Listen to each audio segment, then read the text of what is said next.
अब 5 सवाल एक एक करके पूरा हल करके। इनमें से 4 असली गेट पेपर से हैं और हर आंसर ऑफिशियल की से मिलाया हुआ है।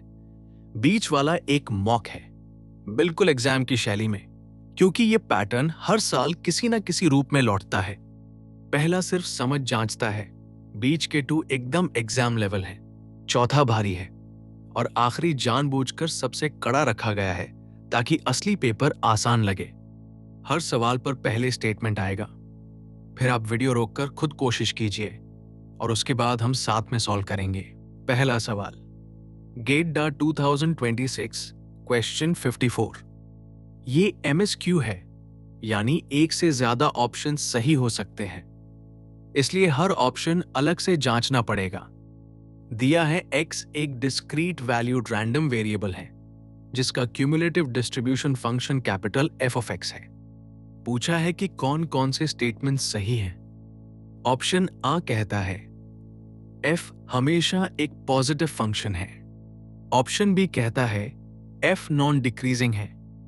ऑप्शन C कहता है f में जंप डिसकंटिन्यूटी होती है और ऑप्शन D कहता है f लेफ्ट कंटिन्यूअस है।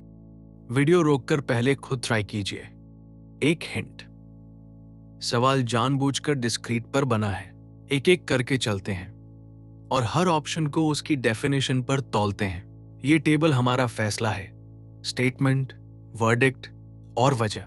ऑप्शन A, f हमेशा पॉजिटिव नहीं होता। x की सबसे छोटी वैल्यू से भी बहुत बाईं तरफ जाइए, वहां अभी तक कोई प्रोबेबिलिटी जमा ही नहीं हुई, इसलिए f बिल्कुल 0 है, पॉजिटिव नहीं। गलत। Option B, f of b minus f of a वही प्रोबेबिलिटी है कि x a और b के बीच गिरे और कोई प्रोबेबिलिटी नेगेटिव नहीं होती, इसलिए f कभी घट ही नहीं सकता। B सही। ऑप्शन C, डिस्क्रीट में हर वैल्यू पर एक मास रखी है और उस वैल्यू को पार करते ही f पूरी मास जितनी छलांग लगा देता है, इसलिए जंप जरूर होगी। C सही। ऑप्शन D, CDF की डेफिनेशन में लिखा है x लेस देन और इक्वल टू x, यानी उस पॉइंट की मास पहले ही शामिल है, इसलिए CDF दाईं तरफ से कंटिन्यूअस होता है, बाईं तरफ से नहीं। D गलत। आंसर है B और C और ऑफिशियल की भी यही है। अब इसका असली सबक। ज्यादातर स्टूडेंट्स ऑप्शन D पर फिसलते हैं क्योंकि कंटिन्यूअस शब्द सुनते ही लगता है कि किसी न किसी तरफ से तो होगा ही और लेफ्ट ठीक लगता है, पर डेफिनेशन में लेस देन और इक्वल टू लिखा है, इसलिए CDF हमेशा राइट कंटिन्यूअस होता है। इस तस्वीर को दिमाग में बैठा लीजिए। डिस्क्रीट वेरिएबल का CDF ये पत्थर की सीढ़ी है, फ्लैट हिस्से और तेज छलांगे। कंटिन्यूअस वेरिएबल का CDF बगल वाली रैंप है जो बिना छलांग ऊपर चढ़ती है। सीढ़ी की हर छलांग एक अकेली वैल्यू की प्रोबेबिलिटी है। रैंप पर कोई छलांग नहीं, इसलिए वहां हर अकेली वैल्यू की प्रोबेबिलिटी 0 है। पूरे टॉपिक का फर्क इसी एक तस्वीर में है। दूसरा सवाल, 2025 का क्वेश्चन 39, MCQ 2 मार्क्स। यहां CDF सीधे दिया गया है। -1 से बाईं तरफ f बराबर 0 और 1 से दाईं तरफ f बराबर 1 और बीच में यानी -1 से 1 तक f बराबर 1/4 इंटू x प्लस 1 का होल स्क्वायर। पूछा है p of x square less than और इक्वल टू 0.25। ऑप्शंस हैं, a है 0.625, b है 0.25, c है 0.5 और d है 0.5625। वीडियो रोककर ट्राई कीजिए। सबसे बड़ा हिंट ये है, पहले उस इवेंट को एक इंटरवल में बदलिए। पहला काम, इवेंट को इंटरवल बनाइए। x स्क्वायर लेस देन और इक्वल टू 0.25 का मतलब है कि x का मॉड्यूलस 0.5 से बड़ा ना हो, यानी x माइनस 0.5 और प्लस 0.5 के बीच है। स्क्वायर हटाते समय माइनस वाला हिस्सा मत भूलिए, यहीं आधे स्टूडेंट्स गिरते हैं। अब इंटरवल की प्रोबेबिलिटी CDF से निकालिए। f of upper minus f of lower.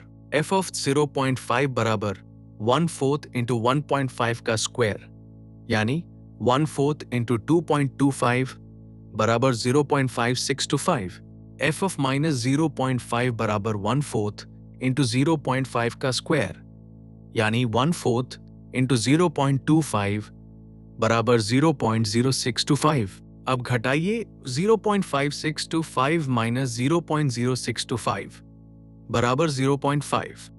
यही ऑप्शन सी है और ऑफिशियल की भी सी है। ध्यान दीजिए, सिरे शामिल किए या नहीं, इससे कोई फर्क नहीं पड़ा क्योंकि x कंटिन्यूअस है। अब जाल देखिए, ऑप्शन डी है 0.5625 और वो ठीक f ऑफ 0.5 है, यानी जिसने बाईं तरफ का हिस्सा घटाना भूल दिया वो सीधा डी पर पहुंचता है और डी वहां इसी इंतजार में रखा गया है।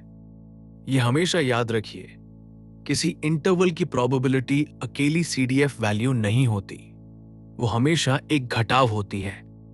दूसरा सबक, स्क्वायर वाली कंडीशन एक 2 साइडेड इवेंट है, 1 साइडेड नहीं। और चाहे तो डेंसिटी निकालकर जांच भी लीजिए।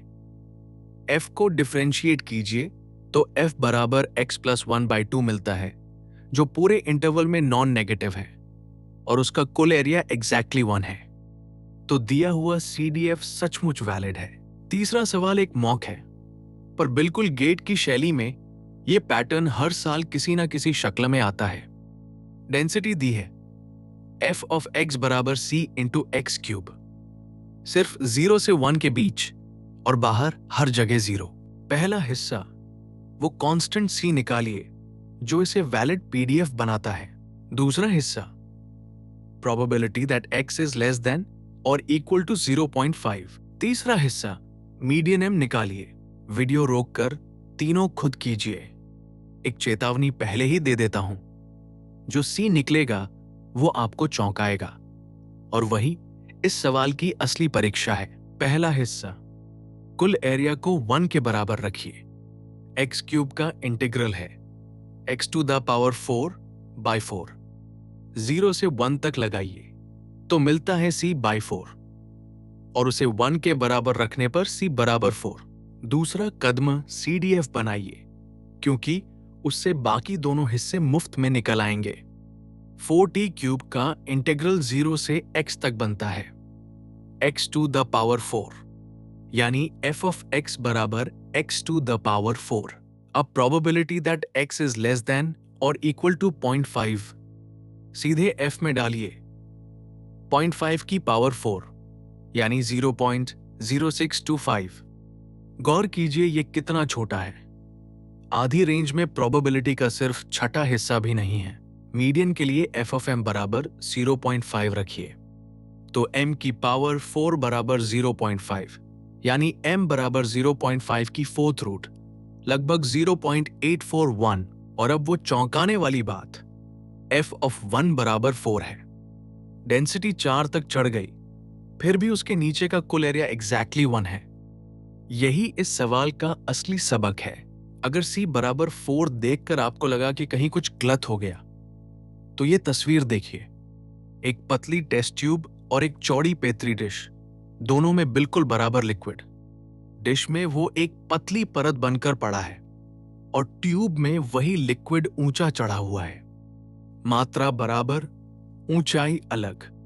हमारी डेंसिटी के साथ यही हुआ। सपोर्ट सिर्फ 0 से 1 तक है और कर्व शुरू में लगभग जमीन पर रेंगती है, इसलिए एरिया 1 बनाने के लिए दाईं तरफ उसे बहुत ऊंचा उठना पड़ता है। जिस दिन आप बिना घबराए एक से बड़ी डेंसिटी लिख देंगे, ये टॉपिक आपका हो जाएगा। उसी डेंसिटी को देख लीजिए। ये रहे एक्सेस, नीचे x, ऊपर f ऑफ x। वर्टिकल पैमाना 4 तक जाता है, यानी 1 से 4 गुना ऊपर। और ये रही कर्व। शुरू में यह लगभग जमीन पर चिपकी है और आखिर में तेजी से ऊपर भागती है।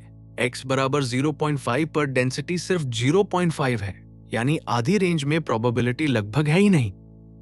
इसीलिए वहां का जवाब 0.0625 निकला था और x बराबर 1 पर डेंसिटी 4 है। ये पूरी तरह वैलिड है क्योंकि एरिया तो नीचे बनता है, ऊंचाई से नहीं गिना जाता। पैटर्न याद रखिए, c into x to the power n on 0 to 1 में c हमेशा n+1 होता है और CDF हमेशा x to the power n+1। इससे ऐसे सारे सवाल एक लाइन में निपट जाते हैं। चौथा सवाल 2024 का क्वेश्चन 56 नैट 2 मार्क्स और यह भारी है। दिया है x 1 से 3 के बीच यूनिफॉर्म है और y 2 से 4 के बीच यूनिफॉर्म है और दोनों एक दूसरे से इंडिपेंडेंट हैं।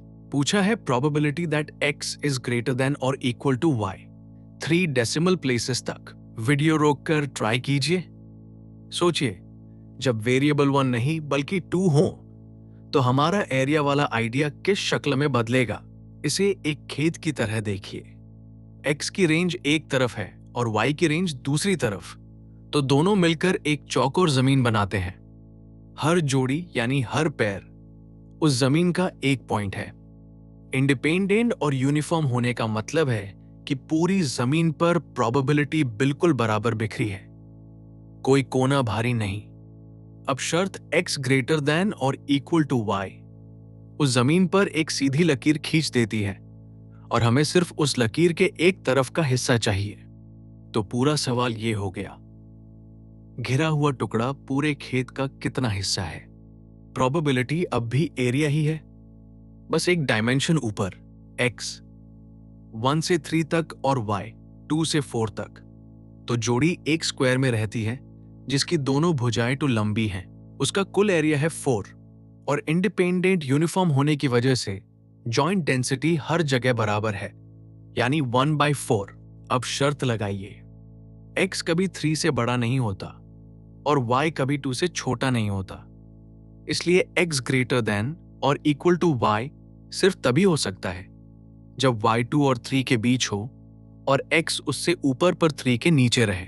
यह हिस्सा एक राइट ट्रायंगल है जिसकी दोनों भुजाएं 1 लंबी हैं, तो उसका एरिया है हाफ।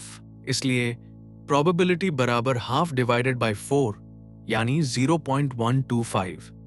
ऑफिशियल की भी यही है और चूंकि ये कंटिन्यूअस है, x ग्रेटर देन y और x ग्रेटर देन और इक्वल टू y का जवाब एक ही है। बीच वाली लकीर का एरिया 0 होता है। इस सवाल में 2 जाल हैं। पहला, सिमेट्री के धोखे में जवाब हाफ लिख देना। सिमेट्री तभी काम करती जब दोनों रेंजेस एक जैसी होती। यहां y की रेंज पूरी 1 ऊपर खिसकी हुई है, इसलिए y आमतौर पर x से बड़ा ही रहता है और जवाब हाफ से बहुत छोटा आना चाहिए। 0.125 देखकर संतोष कीजिए, वो सही दिशा में है। दूसरा जाल, x की ऊपरी सीमा 3 भूल जाना और पूरा आधा स्क्वायर गिन लेना। हमेशा स्क्वायर बनाइए, दोनों सीमाएं खींचिए, फिर शेड कीजिए। और तीसरी बात जो हर बार बचाती है, ये जांचिए कि जवाब 0 और 1 के बीच है। और अब 5वां सवाल, सबसे कड़ा 2026 का क्वेश्चन 63 नैट। दिया है x -1 से 1 के बीच यूनिफॉर्म है और x बराबर x दिए जाने पर y यूनिफॉर्म है। x स्क्वायर -0.1 से x स्क्वायर प्लस 0.1 तक। पूछा है correlation of x and y और जवाब एक इंटीजर में देना है। यहां पहली प्रतिक्रिया होती है, y तो पूरा x से ही बन रहा है, तो कोरिलेशन जरूर बड़ा होगा। वीडियो रोककर ट्राई कीजिए। यह सवाल इंटीग्रेशन से नहीं, सोच से हल होता है। जवाब से पहले ये तस्वीर देखिए, क्योंकि पूरा सवाल इसी में छिपा है। एक बिल्कुल सिमेट्रिक पैराबोला जैसी ढलान है और उस पर एक गेंद रखी है। बाईं तरफ जाइए तो गेंद ऊपर चढ़ती है, दाईं तरफ उतनी ही दूर जाइए तो गेंद ठीक उतनी ही ऊपर चढ़ती है। ऊंचाई सिर्फ दूरी देखती है, दिशा नहीं। हमारा y बिल्कुल यही है, वो x स्क्वायर के इर्द गिर्द बैठा है और x स्क्वायर बाएं दाएं बराबर बर्ताव करता है। इसलिए x के बढ़ने पर y कभी ऊपर तो कभी नीचे जाता है और लीनियर वाला रिश्ता बनते बनते कट जाता है। कोरिलेशन सिर्फ लीनियर रिश्ता नापती है।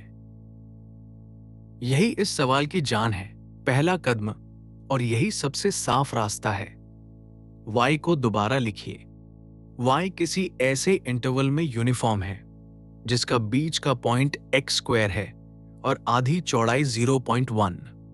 इसलिए y बराबर x स्क्वायर प्लस u, जहां u -0.1 से +0.1 के बीच यूनिफॉर्म है और x से इंडिपेंडेंट है। अब कोवेरियंस लीजिए। कोवेरियंस जोड़ पर टूट जाती है तो ये बनती है covariance of x and x square plus covariance of x and u। दूसरा टर्म तुरंत मर जाता है क्योंकि u x से इंडिपेंडेंट है। इंडिपेंडेंट चीजों की कोवेरियंस 0 होती है। अब पहला टर्म ये बराबर है expectation of x cube minus expectation of x into expectation of x square. x -1 से 1 तक यूनिफॉर्म है यानी सिमेट्रिक, इसलिए एक्सपेक्टेशन ऑफ x भी 0 है और एक्सपेक्टेशन ऑफ x क्यूब भी 0 क्योंकि दोनों ऑड पावर्स हैं और बाईं तरफ का हिस्सा दाईं तरफ के हिस्से को काट देता है। तो पूरा टर्म 0, कोवेरियंस 0, इसलिए कोरिलेशन भी 0। यही ऑफिशियल आंसर है। ध्यान दीजिए, हमने एक भी भारी इंटीग्रल नहीं किया, सिर्फ सिमेट्री पढ़ी। अब इस सवाल को एग्जाम से एक कदम आगे ले जाते हैं ताकि इसका कोई भी रूप आपको न रोक सके। ये टेबल 4 दावे जांचती है कौन सा सच है और क्यों। पहला दावा, कोरिलेशन 0 है इसलिए x और y इंडिपेंडेंट हैं। ये गलत है और ये इस पूरे टॉपिक का सबसे बड़ा सबक है। यहां तो y बना ही x से है, उससे ज्यादा जुड़ाव क्या होगा। कोरिलेशन सिर्फ सीधी लाइन वाला रिश्ता नापती है, हर रिश्ता नहीं। दूसरा दावा, y बराबर x स्क्वायर प्लस u लिखना जायज है। सही, क्योंकि यूनिफॉर्म इंटरवल का बीच x स्क्वायर है और आधी चौड़ाई 0.1, तो u का मीन 0 है। तीसरा दावा, एक्सपेक्टेशन ऑफ x क्यूब -1 से 1 तक यूनिफॉर्म के लिए 0 है। सही, क्योंकि ऑड पावर सिमेट्रिक रेंज पर हमेशा कट जाती है। और चौथा, अगर y का बीच x स्क्वायर की जगह खुद x होता तो कोवेरियंस बराबर वेरियंस ऑफ x हो जाती, यानी 1/3 और कोरिलेशन पॉजिटिव आती। यही असली फर्क है। स्क्वायर सिमेट्री लाता है और लीनियर रिश्ता मिटा देता है। पांचों निपट गए। दोहराइए क्या हाथ लगा। पहला, CDF डिस्क्रीट हो या कंटिन्यूअस, वो कभी घटता नहीं और हमेशा राइट कंटिन्यूअस होता है। जो डिस्क्रीट में जगह जगह छलांग लगाता है वही कंटिन्यूअस में बिना छलांग चढ़ता है। दूसरा, किसी इंटरवल की प्रोबेबिलिटी हमेशा f of b minus f of a है, कभी अकेली CDF वैल्यू नहीं। और स्क्वायर वाली शार्ट को पहले इंटरवल में बदलिए। तीसरा, नॉर्मलाइजेशन कांस्टेंट टोटल एरिया को 1 रखकर निकलता है और उससे डेंसिटी 4 तक चली जाए तो भी सब ठीक है। चौथा, 2 यूनिफॉर्म वेरिएबल्स पर प्रोबेबिलिटी एक चौकोर जमीन का हिस्सा बन जाती है। और आखिरी, कोरिलेशन सिर्फ लीनियर रिश्ता नापती है, इसलिए 0 कोरिलेशन का मतलब इंडिपेंडेंस नहीं होता।